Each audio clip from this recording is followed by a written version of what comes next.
मांगत तुलसीदास कर जोरे, बसहूँ राम सिय मानस मोरे। कल आपने सुना तुलसीदास जी ने प्रभु श्री राम के उदार हृदय के विषय में सुनाया, बहुत सुंदर रूप से सुनाया। आज वे प्रभु श्री राम का एक ऐसा अन्य गुण बता रहे हैं जो अन्य किसी भी देवी देवता में नहीं है, न मनुष्य में, न ऋषि मुनियों में, न राक्षसों में, किसी में भी नहीं। केवल है तो राम जी में ही है। अब यह गुण जब आप सुनेंगे तो उसके बाद आप स्वतः ही कह उठेंगे कि तुलसीदास जी सत्य कह रहे हैं, इसमें कोई संदेह नहीं। तो आइए आपके इन सभी संदेहों का निवारण तुलसीदास जी की वाणी से करते हैं। एक कहे दान शिरोमणि साचो, कह रहे हैं प्रभु श्री राम जो है ना, वे दानियों के शिरोमणि हैं। एकमात्र जो सच्चे दानी हैं वे प्रभु श्री राम हैं। आप शायद ये सुनकर थोड़ा सा हैरान हो रहे होंगे कि दानियों में तो हमने और बड़े बड़े लोगों का नाम सुना है, राजा हरिश्चंद्र, कर्ण, और भी न जाने कितने दानी। दानवीर कर्ण कहा जाता है। कभी दानवीर प्रभु श्री राम तो कहा ही नहीं गया, ना सुना गया। लेकिन जो बहुत सारी गहरी बातें होती हैं वे जानी और सुनी नहीं जाती। वे जब विशेष रूप से बताई जाती हैं तब कही जाती हैं। दानवीर कर्ण कहा गया, कितने दान कर दिए उसने, जो स्वयं भिखारी था, स्वयं याचक था, कहाँ दान कर सकता है, कितना दान कर सकता है। आखिर वह भी तो दुर्योधन पर ही निर्भर था पूरी तरह से। खुद क्या था, खुद तो गरीब था, गरीब घर से था, पूर्ण रूपेण दुर्योधन पर आश्रित था। तो जो स्वयं आश्रित हो वह क्या किसी को कुछ दे सकता है। अब बात प्रभु राम की दानवीरता की, कि जिसके लिए तुलसीदास जी कह रहे हैं कि एकमात्र दानियों के शिरोमणि हैं। मतलब जितने भी दानी हैं संसार में, जितने भी, उन सब के सिरमौर हैं, शिरोमणि हैं। बाकी भी दानी हैं, इनकार नहीं है। न कर्ण के दानवीर होने से इनकार है, न अन्य किसी के। ये सभी अपने अपने तल के दानी हैं और अच्छे दानी हैं, प्यारे दानी हैं, खूबसूरत दानी हैं। लेकिन जो बात प्रभु श्री राम में है, आप स्वयं देख लीजिए, अभी बता देंगे। एक कहे दानी शिरोमणि साचो, क्या विशेषता है इनकी दान देने की प्रभु श्री राम के। जोई जाचो सोई जाचकता बस, फिर बहु नाच न नाचो। कहते हैं एक ही विशेषता है प्रभु राम के दान देने की, इनके दानी शिरोमणि होने की, कि एक बार यदि इन्होंने किसी को दान दे दिया, एक बार, उसके बाद उसे दोबारा कहीं कुछ मांगना नहीं पड़ता। बाकी किसी से आप दान ले लीजिए, उनके दानों से पूरा नहीं पड़ता। कहते हैं ना, किसी के दिए से भाई किसी का पूरा पड़ता है क्या, लेकिन राम के दिए से पूरा पड़ता है। ये राम जी के दान की विशेषता है। एक बार दान दे दिया ना, फिर सदा सदा के लिए मांगना चला जाता है, मांगने की आवश्यकता ही नहीं रहती। इतना दे देते हैं, इतना दे देते हैं कि फिर आप लुटा तो सकते हैं, बांट तो सकते हैं, लेकिन मांगते फिर कभी नहीं। मांग ही समाप्त कर देते हैं जीवन से। ऐसे दानी हैं। सोचिए, अब सोचिए, क्या हुआ, किसी ने कुछ अशर्फियाँ दे दी, कर्ण ने कुछ धन दान दे दिया, फिर समाप्त हो जाएगा, दे दिया तो। ऐसा दान तो नहीं दिया ना कि फिर दोबारा उस व्यक्ति को मांगने की आवश्यकता ना पड़ी हो, फिर मांगेगा वो। हम और आप भी किसी को अगर कुछ दे देते हैं तो कितना देते हैं। 100 रुपये हमारे पास हैं तो 100 रुपये में से आधा आना दे देंगे, 1 आना दे देंगे, 1 पैसा दे देंगे बस। और 1 पैसा दान देने के बाद हमारी छाती कैसे फूल जाती है। कि हम जैसे संसार के सबसे बड़े दानी हैं, सबसे बड़े दाता हैं हम, हमारे जैसा कोई दाता नहीं। एक पैसा दान देने से ऐसा भीतर का सारा व्यक्तित्व, अहंकार गर्वित हो उठता है। और राम जी तो ऐसा देते हैं कि दोबारा मांगने की ही आवश्यकता नहीं पड़ती। फिर बहु नाच न नाचो, फिर उसको दोबारा मांगने के लिए नाचना नहीं पड़ता कहीं पर भी, फिर कोई आवश्यकता नहीं रह जाती। सब स्वार्थी, तुलसीदास जी कह रहे हैं बाकी संसार के सब जने स्वार्थी हैं। असुर, राक्षस वो तो हैं ही स्वार्थी, उनकी तो बात ही खत्म कर दो, राक्षस कहना ही काफ़ी है। सुर, अब देवता कह रहे हैं देवता भी स्वार्थी हैं। नर, मनुष्य, वह तो है ही स्वार्थी।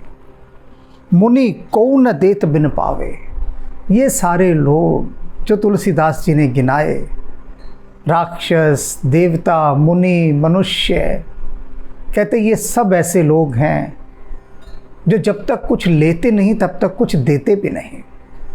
ना लेन देन का हिसाब, बनियागिरी है, दुकानदारी चल रही है। कुछ लेंगे तो ही कुछ देंगे। आप बनिए के पास जाते हैं, पैसा देते हैं तो सौदा मिलता है। ऐसे तो बनिया नहीं देता ना, बिल्कुल ना दे बनिया। तो कह रहे हैं ये सब लोग जितने हैं, देवी देवता, मनुष्य, मुनि, राक्षस, ये सब बनिए हैं। जब तक आपसे कुछ लेंगे नहीं आपको देंगे भी नहीं।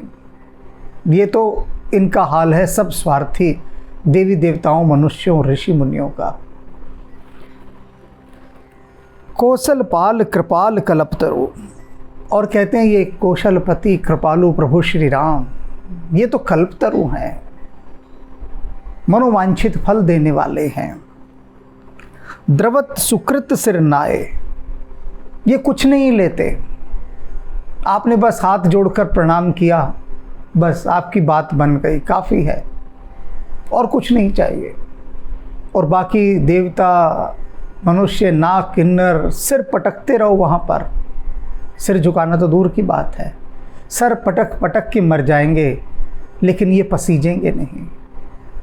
और पसीजेंगे भी तो आपसे इतना कुछ ले लेंगे तब जाके थोड़ा बहुत देंगे। ये इनकी दानवीरता है बाकी लोगों की जो सब स्वार्थी हैं।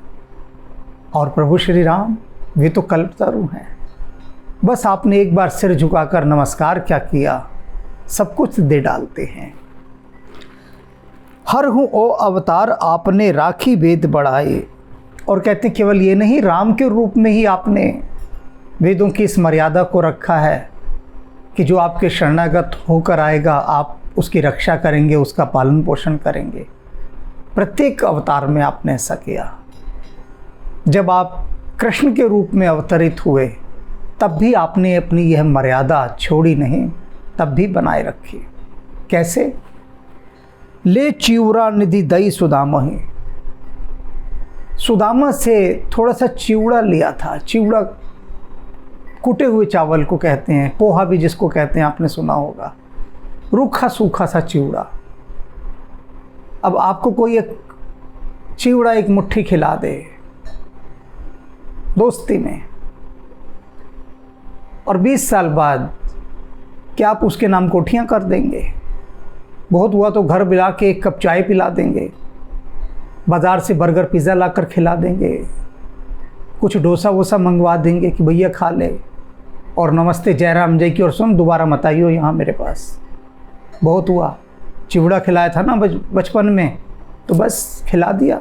बहुत हुआ तो तेरे को रेस्टोरेंट में ले जाता हूँ, वहाँ खिला देता हूँ, बस इतना भर ही। यही कहते। लेकिन जब आप कृष्ण रूप में आए उस समय आपने उस जरा से चिवड़े के बदले हर हूँ ओ अवतार आपने राखी वेद बढ़ाई, ले चिवरा निधि दई सुदामा, सारी संपत्ति दे डाली सुदामा को, उसे राजा बना दिया, सोने के महल खड़े कर दिए उसके लिए, सिर्फ एक मुट्ठी चिवड़े के लिए।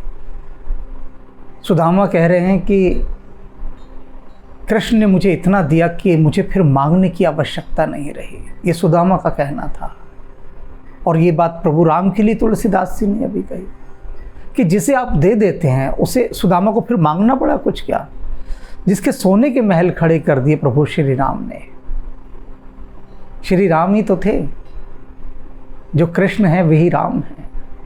तो कह रहे हैं तुलसीदास जी इससे साफ क्या होगा? तुलसीदास जी तो सब जानते हैं ना, सब जानते हैं। तो वे बता रहे हैं साफ कि आप ही राम कृष्ण बने थे आगे, आप ही हैं वे। तो राम और कृष्ण दो नहीं हैं, एक ही हैं। दोनों का एक जैसा रंग है, देखिए हर तरह से एक। बस वहाँ पर मुरली थामी हुई है, सिर पर मोर मुकुट है, यहाँ पर धनुष बाण लिया हुआ है, हाथ में सिर पे जटाएं हैं, वहाँ सुदर्शन चक्र है। प्रभु श्री राम कृष्ण के रूप में लीला करने आए और सुदामा को क्या दे डाला। और तुलसीदास जी इस पर थोड़ा आपत्ति कर रहे हैं। अब क्या कहते हैं? जद्यपि बाल मिताए, जद्यपि बाल मिताए। कह रहे प्रभु ये तो बचपन की मित्रता थी, इतना थोड़ी ना दिया जाता है। अरे बचपन में जाते हैं सब स्कूल में, एक दूसरे के दोस्त के दूसरे के टिफ़िन से कुछ खा लेते हैं, तो ये थोड़ी ना होता है बाद में 20-30 साल बाद एक आदमी बहुत बड़ा उद्योगपति बन गया, धनी बन गया, और वो बचपन के मित्र को कहे ले मैं तेरे लिए 4 बेडरूम का एक फ्लैट ले देता हूँ, शानदार तेरे को गाड़ी बंगला दे देता हूँ। ऐसा कभी होता है क्या? कभी नहीं हुआ। कौन ऐसी बेवकूफ़ी करेगा? तो तुलसीदास जी कहने हे प्रभु इतनी बड़ी बात थोड़ी ना थी, बचपन की मित्रता है, इतना मूल्य थोड़ी ना होता है बचपन की मित्रता का कि रूखे सूखे एक मुट्ठी चिवड़ा क्या आपने खा लिया।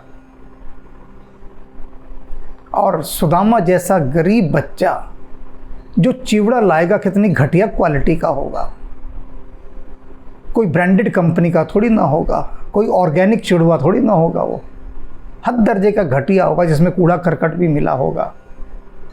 वो खाया आपने, बताइए, हद कर दी, हद कर दी आपने भी। एक मुट्ठी खाया और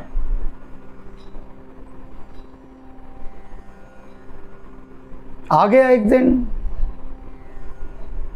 धक्के मारे पत्नी ने, जा द्वारकाधीश के पास, यहाँ क्या कर रहा है? उनके पास जा, कहता है मेरे मित्र हैं। अरे जा, धकेल दिया, मजबूरी में गए, मांगा कुछ नहीं, लेकिन बैठे मित्र के पास, बातचीत की और बोले राम राम अब चलता हूँ।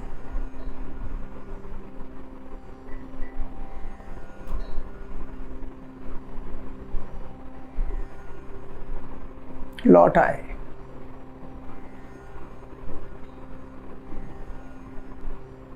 लौट आए, सोचते रहे रास्ते भर,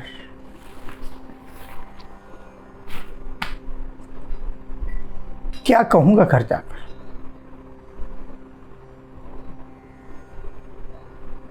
भेजा था उनकी पत्नी ने, क्या कहूंगा जाकर। कितनी आशाओं के साथ भेजा था कि राजाओं के भी जो राजा हैं, जो राजाओं को बनाते हैं, वे द्वारकाधीश भगवान कृष्ण अवश्य आपको पूर्ण काम करेंगे। आप जाइए, उनसे कुछ मांग लाइए। सुदामा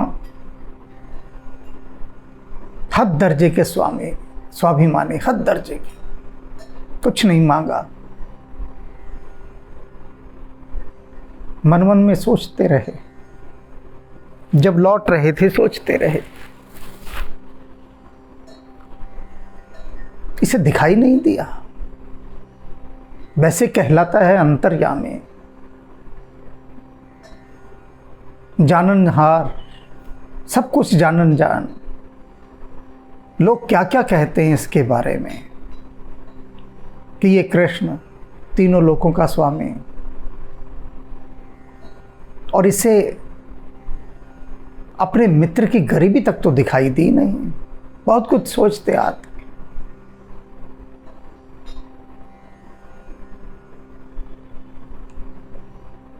पहुंचते हैं अपने घर, देखते हैं कोई कुटिया शुटिया कुछ नहीं है, सब उजाड़ दे। वहां तो सोने का महल बना हुआ है।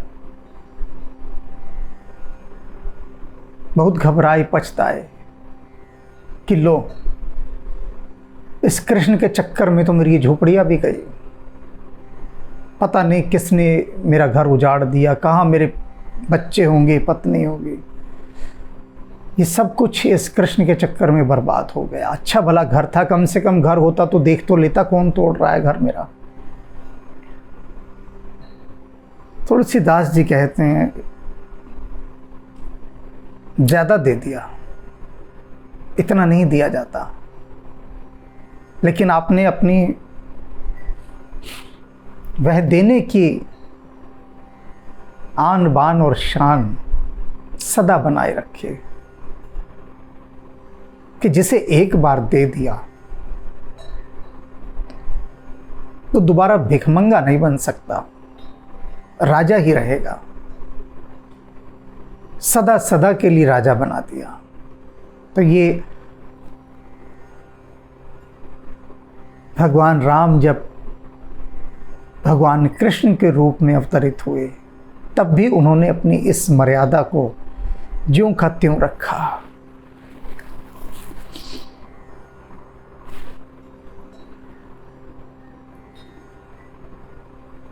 कपि कहते हैं, हनुमान, क्या दे दिया हनुमान ने आपको, बताइए। पूछ रहे हैं तुलसीदास जी कि हनुमान ने क्या दे दिया आपको और आपने उनको क्या दे दिया। कि जो भी कोई हनुमान की सेवा करेगा वह सेवा मुझे लगेगी। क्या अथॉरिटी लेटर लिखकर दे दिया, कमाल का। सारे राइट्स दे दिए हनुमान जी को, सारे अधिकार। वो कहते हैं मेरी चाहे ना पूजा करो, हनुमान जी की अगर पूजा कर दी, हनुमान जी को पूज दिया, हनुमान जी को राम राम कर दी, पहुंच गई मुझ तक। तो इतना बड़ा स्थान हनुमान जी को दे दिया आपने। वानर लोग भी तो थे, सुग्रीव मारा मारा फिर रहा था, मारा मारा भिखारी बना हुआ था, फिर से राजा बना दिया। और ऐसा राजा बनाया कि फिर दोबारा भिखारी बन न सके। सबरी सुग्रीव विभीषण, विभीषण जिसको लात मार के रावण ने लंका से बाहर निकाल दिया, उसे लंका का राजा बना दिया। शबरी को अपना ही परम पद दे डाला, को नहीं कियो अजाची। और न जाने कितने हैं जिनको आपने बिना मांगे ही सब कुछ दे डाला, मांगा ही नहीं किसी ने। अब विभीषण ने कोई ये कहा था क्या कि रावण को मार के आप मुझे राज्य दे दीजिए, मुझे राजा बनाइए। विभीषण क्या इस लालच से गया था? वह तो हाथ जोड़े गया था कि मेरे भाई ने मुझे निकाल दिया, मैं आपकी शरण में आया हूं, बस आपके पास आपकी सेवा में रहना चाहता हूं, बस इतनी विभीषण की इच्छा थी। कहीं भी विभीषण ने ये नहीं कहा कि मैं आपके पास आया हूं और मैं आपको रावण के सारे भेद बताता हूं, अब आप रावण को मारिए और मुझे लंका का राजा बनाइए। ऐसा कहीं भी नहीं कहा विभीषण ने, न इस कामना के साथ आया। वह तो बस इसलिए आया कि रावण के पास रहकर मुझे दिन रात अन्याय और अत्याचार देखना पड़ता है, और अब जब रावण ने खुद ही मुझे लात मार के बाहर कर दिया, देश निकाला दे दिया, तो फिर अब अपने प्रभु की ही शरण में जाऊं। वे तो शरणागत थे, कोई लोभ लालच के उद्देश्य से, कोई गद्दारी करने के उद्देश्य से नहीं आए थे। और जो भी लोग ऐसा कहते हैं कि घर का भेदी लंका ढाए, ये कहते ही उनको पाप लग जाता है, कहते ही पाप लग जाता है, समझ लीजिए। विभीषण ने लंका नहीं ढाई, बिल्कुल नहीं ढाई। लंका तो ढाई है रावण के अहंकार ने, उसके पाप ने। ये कोई नहीं बोलता कि रावण का अहंकार लंका ढाए, रावण का पाप लंका ढाए, ये नहीं बोलते। बड़े चालबाज लोग हैं, बहुत चालबाज। जो सच्चा आदमी होगा, सत्य का साथ देगा, उसे तो गद्दार कह देंगे। विभीषण ने सत्य का साथ दिया, उसे गद्दार कह रहे हैं। कहाँ गलत है विभीषण? कहीं भी गलत नहीं है। अगर उसका भाई पापी है, अत्याचारी है, क्रूर है, तो ऐसे पापी और क्रूर का नाश करने के लिए यदि विभीषण अपने उन स्वामी की सहायता कर रहा है, जिन्हें वह तो स्वामी कहता है लेकिन प्रभु उसे अपना मित्र ही कहते हैं, ये विशेषता देखिए। प्रभु श्री राम ये नहीं कह रहे कि तू तो मेरा दास है, मेरा गुलाम है, क्योंकि तू मेरी शरण में आया है। ये तो इतना सम्मान और आदर दे रहे हैं उसे। पहले दिन से ही ऐसा रुतबा उसका कायम कर दिया कि यही लंका का राजा है। राज्य अभिषेक ही कर दिया था आते कि तू लंका का राजा। और साथ उसने सत्य का दिया है। आप लोग क्या सोचते हैं जो लोग ऐसा कहते हैं कि घर का बेदी लंका ढाए? वो ऐसे लोग हैं जिन ये चाहते हैं कि विभीषण रावण के साथ जाकर औरतों को उठा उठा कर लाता, चुन चुन कर एक से एक सुंदर स्त्रियां लाता, रावण को देखता और देख के कहता, भ्राता श्री आपकी सेवा में आपके अनुज की ओर से ये सुंदर स्त्री, आप इसका भोग लगाइए प्रभु। तो लोग कहते यही वाले लोग कि ये होता है भाईपना, ये भाईचारा, ये है सच्चा भाई जो अपने बड़े भाई के लिए लोगों की औरतें उठा उठा कर ला रहा है। लोग ये कहते तब, वो वाले लोग जो विभीषण को गद्दार कहते हैं, उनके लेखे तो वही सच्चा भाई है जो पाप में साथ दे, वह नहीं जो सत्य का साथ दे। तो ये प्रभु की महिमा की विभीषण जिसने कुछ नहीं मांगा, उसको भी इतना दे दिया कि फिर उसे मांगना ही ना पड़े। अब तुलसी ही दुख देत दयानिध दारुण आस पिसाची। तुलसीदास जी अब प्रभु श्री राम को कैसे घेर रहे हैं। माहिर हैं घेरने में, बड़े माहिर हैं। ऐसा घेरना उनका प्रभु को बहुत प्रिय लगता है। कहते हैं प्रभु ये जो आशा रूपी पिशाचनी है ना, देखिए आशा के लिए कितना सुंदर ये उपमान लाए हैं ढूंढकर। आशा को पिशाचनी बताया है। पिशाचनी तो भयानक, अशुभ, क्रूर होती है। तो ये वही है। कहते हैं मेरी जो आशा है ना, वो पिशाचनी के समान मेरे से चिपकी पड़ी है, बड़ा दुख दे रही है। क्या आशा है? कि जब आपने अनंत अपने प्रेमियों को, याचकों को, शरणार्थियों को, जिन्होंने एक बार आपके आगे सिर झुकाया, उनको इतना दे दिया कि उनको फिर कभी मांगना ही नहीं पड़ा, तो मैं तो दिन रात आपके आगे सिर झुकाता हूँ। तो ये जो आशा रूपी पिशाचनी है, चिपक गई है और मुझे दुख दे रही है, क्योंकि मुझे आशा है कि आप मेरा भी उद्धार करेंगे और विश्वास है ये। तो आप मेरी इस आशा रूपी पिशाचनी जो चिपकी हुई है, मेरी आशा को पूरा करके, मुझे भी पूर्ण काम करके जैसे अन्य सभी को किया, हे कृपा निधि मुझे आप इस दुख से बाहर निकालें।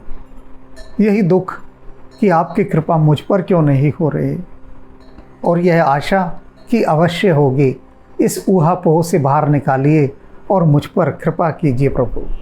रघुपति राघव राजा राम, पतित पावन सीताराम। रघुपति राघव राजा राम, पतित पावन सीताराम। सीताराम सीताराम बज प्यारे तो सीताराम सीताराम सीताराम बज प्यारे तो सीताराम रघुपति राघव राजा राम पतित पावन सीताराम सीताराम सीताराम बज प्यारे तो सीताराम